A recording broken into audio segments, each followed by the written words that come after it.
Bonjour et bienvenue dans le Buzz TV de TV Magazine. Mon invitée du jour aime les grands 8. Rassurez-vous, elle ne passe pas ses journées sur les attractions de Disneyland. Elle anime simplement une émission quotidienne sur D8 avec une bande intégralement composée de filles, d'où le grand 8 bien évidemment.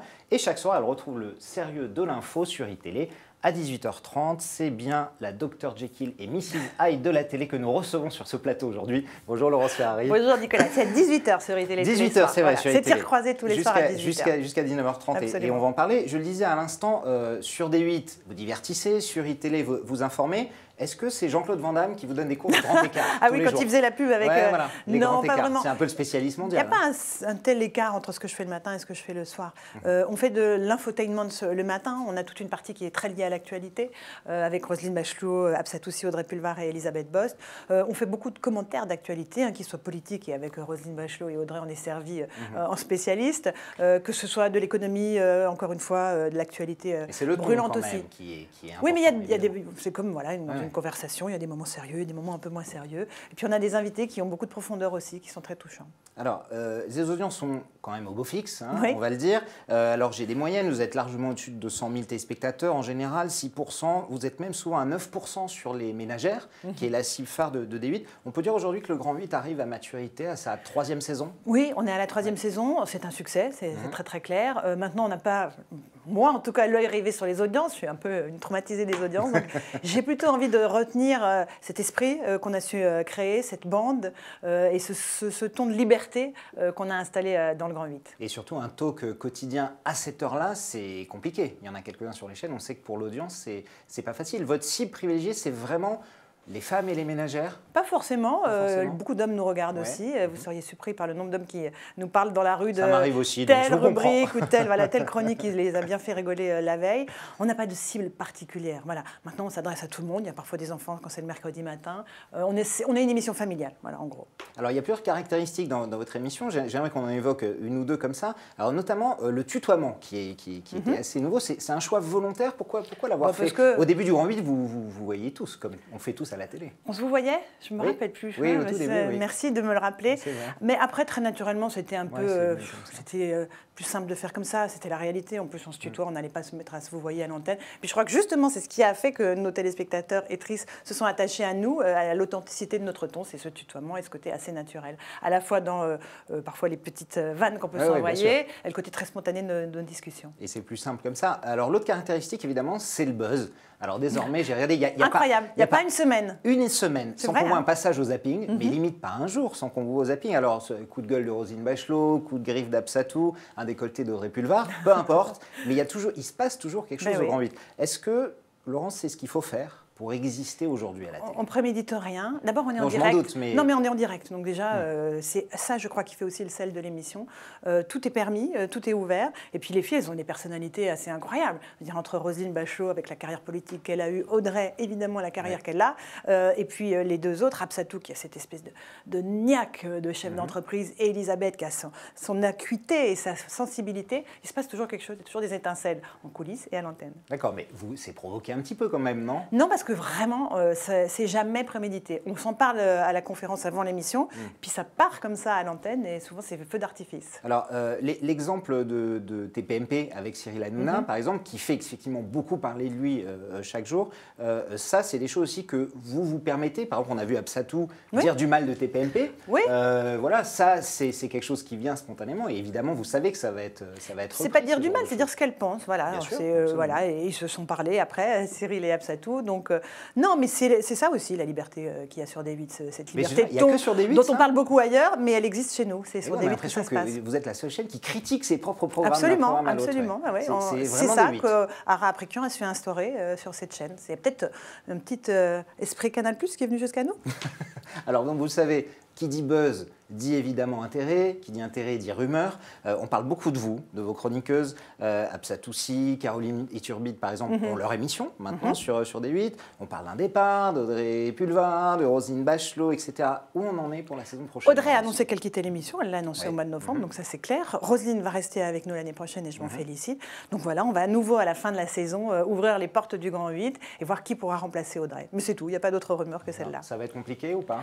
Oui, parce que c'est une sacrée personnalité. Maintenant, maintenant, voilà, il faut savoir faire rentrer des têtes nouvelles, des tempéraments nouveaux, puis peut-être nous aussi qu'on se renouvelle, parce que voilà, maintenant on est bien habitués les unes aux autres, on connaît nos points forts, nos points faibles. C'est bien que quelqu'un vienne un peu bousculer tout ça. Et alors, l'ouverture aux émissions, donc Absatou qui présente Projet Fashion ou Caroline Turbide qui présente Adam Rencontre Web, c'est quelque chose, ça vous fait plaisir, vous poussez à ça, vous les poussez à avoir. Bien sûr, moi je les pousse émissions. évidemment. D'abord, ça veut dire que le Grand 8 est un vivier, et tant mieux. Ça fait tant mieux si on permet à des nouvelles têtes d'émerger. Caroline Iturbide, évidemment, était une figure du Direct 8 avant que ça soit racheté par le groupe Canal. Et puis, évidemment, Absatou, c'est la révélation de l'année, la révélation de télé, c'est très clair. Donc tant mieux, je leur souhaite encore d'avoir de beaux programmes devant elles, et elles le méritent toutes les deux. Alors pour vous qui sortez aussi de vivier, donc on parlait de Europe 1, de LCI notamment, c'est nouveau ce rôle de mentor, c'est un truc qui vous plaît? Mais j'adore des ça. chroniqueuses et puis les faire attendre qu'elles piquent votre place un jour peut-être. Mais tant mieux, c'est comme ça que le monde tourne.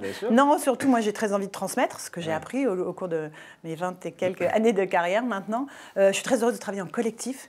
La présentation c'est un exercice extrêmement solitaire, il l'a été ô combien aux 20 heures. Donc je suis très très heureuse de travailler en équipe, en bande et avec des gens que j'ai choisis et que j'aime. Alors, on parle d'e-télé, donc tous les soirs c'est 18h, 19h30, tir croisé. Là, on retrouve une Laurence Ferrari en mode sérieux, on va dire, en mode actualité. Comment on passe d'une plaisanterie sur un sous-vêtement féminin au traitement d'une catastrophe aérienne, Laurence? Très naturellement. Est-ce que c'est compliqué? Non, c'est pas compliqué. De toute façon, vraiment. je suis la même journaliste le matin et le soir, avec une matière Il n'y a pas un conditionnement différente. entre les deux? Non, pas du tout, pas du tout. 18h, de toute façon, il y a un journal que je fais avec Romain Desarbres, qui est mon partenaire. Il y a une partie politique, évidemment, je reçois les hommes et les femmes politiques toute la semaine. Et puis, il y a une partie de débat. Pareil, où j'ai des débatteurs qui s'écharpent en plateau. Non, il n'y a aucune... encore une fois, je ne fabrique rien. On peut être journaliste en parlant d'un sujet léger ou d'un sujet grave. En ce moment, on est toutes les chaînes d'infos, évidemment, pratiquement en permanence en édition spéciale. Il faut comprendre que nous, à iTélé, on est vraiment aux avant-postes de l'information moderne. C'est-à-dire qu'on est toute une rédaction avec des journalistes qui travaillent H24, parce que les grandes chaînes, c'est 2 journaux, deux fois une demi-heure de journal. Nous, c'est tous les quarts d'heure. Donc voilà, il y a une espèce de flot continu d'informations qui nous arrive. On doit la traiter de façon équilibrée, vérifiée. On doit checker absolument toutes les infos et c'est notre obsession à iTélé. Vous trouvez par exemple que sur les attentats de Charlie Hebdo, le CSA a fait quelques évidemment recommandations, a donné quelques blâmes, notamment iTélé, BFM. Pour vous, on est resté quand même digne, le traitement était bon de ces événements-là? Oui. Et évidemment, alors on est perfectible, mais je crois vraiment que le traitement de l'information sur les chaînes info, parce que la grande leçon finalement de ce qui s'est passé au mois de janvier, c'est que le réflexe des Français maintenant, il est sur les chaînes info. Les grandes chaînes ont fait elles aussi des éditions spéciales, mais la réalité c'est que les téléspectateurs savent où est l'info en permanence. Effectivement. Donc maintenant, il y a un réflexe chaîne info qui a été installé. Donc bravo aux chaînes info. Alors, on le voit dans un sondage qui est publié ce week-end dans TV Magazine à l'occasion des 10 ans de la TNT, qui est né en 2005. iTélé apparaît en 7e position des chaînes, selon les sondés, qui ont le plus apporté à la TNT. D8, à laquelle vous appartenez aussi, est 2e. Et le premier, c'est votre concurrent, BFM TV, qui est la première assez largement. Comment vous expliquez, Laurence, ce gros écart qui existe entre vous et BFM TV? On rappelle que la marque iTélé existait avant BFM TV, mais aujourd'hui, ils ont un peu creusé l'écart, à la fois en audience, évidemment, et en notoriété du grand public. Écoutez, encore une fois, il y a une puissance qui est installée, qui est une réalité avec laquelle, évidemment, nous, on se frotte tous les jours. Il y a de la place pour tout le monde. Je veux dire, tant mieux, il y a des classements. Bon, moi, je ne suis pas toujours très preneuse des classements. Là, il se trouve qu'il y a 2 chaînes de mon groupe dans le classement, donc je me félicite plutôt que des 800 en 2e position. Il y a des chaînes, il y a des personnalités différentes, des identités différentes sur les 2 chaînes info. Elles sont complémentaires. Moi, je crois vraiment à la complémentarité des 2 chaînes. Nous, on a vraiment une spécificité de décryptage, d'analyse, d'expertise et de traitement de l'info à chaud qui nous est très particulière. Et je crois que les gens ne se trompent pas. En un quart de seconde, ils savent faire la différence entre les 2 chaînes info quand ils sont en train de zapper.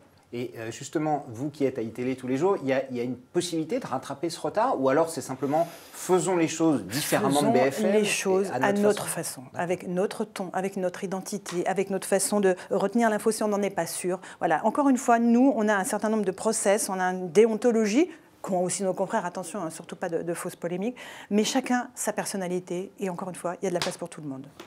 L'actualité, évidemment, depuis le mois de janvier est largement importante. C'est ce qui fait la différence dans les audiences, parce que vous êtes sur la case d'Access Prime Time, cette fameuse case d'Access, avec une grosse actualité. C'est évidemment beaucoup plus simple pour des chaînes d'infos d'exister, de montrer ce qu'elles valent, vraiment.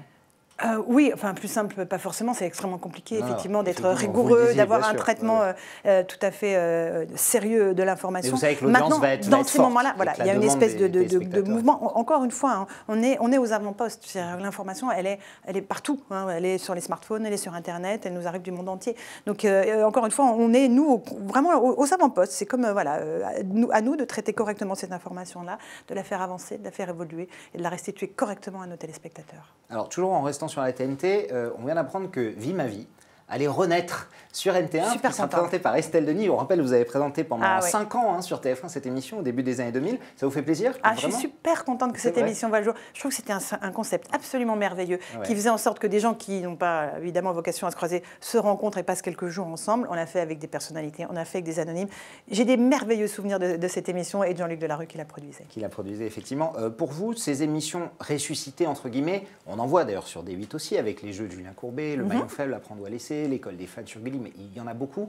Pour vous, c'est une tendance, ça veut dire qu'on n'a plus d'idées ou ça veut dire qu'il faut quand même se rattacher à des marques? Il y a les deux, mais en même temps, il y a des concepts qui fonctionnent, qui sont d'idées, limpides. Non, mais Vie ma vie, tout est dans le titre. Il n'y a même pas besoin de faire vous voyez, une exégèse de ce qu'elle est dans l'émission. On a tout compris. C'est simple, c'est concret et ça marche à tous les coups. Donc pourquoi s'en priver?